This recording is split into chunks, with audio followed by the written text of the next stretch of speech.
अगर आपके पास एक तत्काल की वेटिंग वाली टिकट है या फिर अपनी तत्काल की टिकट को आप बुक कर रहे थे, बुक करते करते वो वेटिंग की कंडीशन में पहुंच गई, अगर वो कंफर्म नहीं हो पाती है तो रेलवे आपको रिफंड कैसे करती है, कितने दिन में करती है, रिफंड लेने के लिए क्या प्रोसेस होता है, बिल्कुल डिटेल में बताने वाला हूं। आइए चलिए शुरू करते हैं। तो सबसे पहले हम लोग ये समझेंगे कि आपको रेलवे रिफंड कब करती है, क्योंकि वेटिंग की ही कंडीशन में दो टाइप की कंडीशन बन जाती हैं, जब आपको रेलवे रिफंड करती भी है और रिफंड नहीं भी करती है। तो सबसे पहली कंडीशन समझिए कि कौन सी वेटिंग टिकट पर रेलवे रिफंड नहीं करती है। मान लीजिए कि आपने 3 टिकट बुक की, अगर 2 कंफर्म हो गई, एक वेटिंग में रुक गई, तो उस कंडीशन में रेलवे आपको रिफंड प्रोसेस नहीं करेगी। अगर आपको रिफंड चाहिए तो आपको टीडीआर फाइल करना पड़ेगा।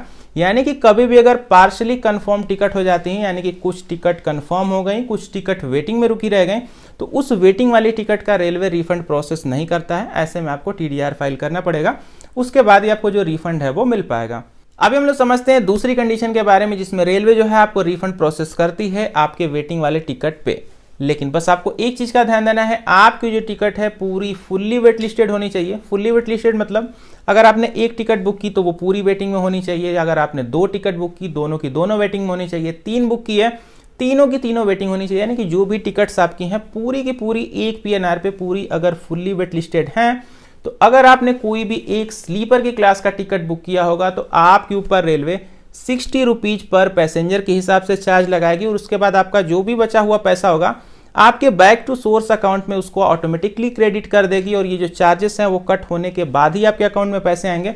60 रुपीज पर पैसेंजर के हिसाब से कटेंगे, और रिफंड आने में 3 से लेके 5 वर्किंग डेज लग जाएंगे। और वर्किंग डेज कहने का मतलब जो भी बैंक वगैरह के हॉलीडे होते हैं आपको उनको इंक्लूड नहीं करना है। जब भी बैंक खुले होते हैं वही बैंक के वर्किंग डेज होते हैं, तो जो भी वर्किंग डेज हैं उन्हीं में आपका पैसा आपके बैक टू सोर्स अकाउंट में क्रेडिट हो जाएगा। और अगर आपने किसी भी एक एसी की क्लास का टिकट बुक किया है, let suppose first AC, second AC, third AC, तो वहां पे आपके ऊपर रेलवे 60 रुपीज प्लस जीएसटी पर पैसेंजर के हिसाब से अप्लाई करेगी, और उसके बाद आपका जो भी पैसा होगा 3 से लेके 5 वर्किंग डेज में आपको रिफंड कर दिया जाएगा। तो दोस्तों यही था तत्काल टिकट की बुकिंग को लेकर टोटल सिनेरियो। अगर वो कंफर्म नहीं हो पाती है तो इस सिचुएशन में क्या होता है, रिफंड कितने दिन में आता है। उम्मीद करता हूं आपको वीडियो पसंद आई होगी। वीडियो पसंद आ गई हो तो वीडियो को लाइक कर दीजिएगा। मैं मिलूंगा आपसे अगली वीडियो में, तब तक के लिए बाय बाय।